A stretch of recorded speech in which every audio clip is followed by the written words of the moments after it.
ICT বিষয়ে ছোট্ট একটি প্রশ্ন, রিজার্ভেশন সিস্টেম কি?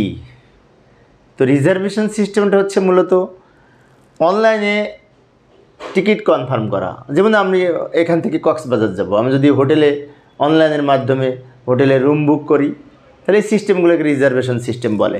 তো সংজ্ঞাটা এইভাবে লিখতে পারি, অনলাইন মাধ্যম ব্যবহার করে টিকিট বুকিং করা বা আসন সংরক্ষণের প্রক্রিয়াকে রিজার্ভেশন সিস্টেম বলে। আবার বলছি, অনলাইন মাধ্যম ব্যবহার করে টিকিট বুকিং করা অথবা আসন সংরক্ষণ প্রক্রিয়াকে রিজার্ভেশন সিস্টেম বলে।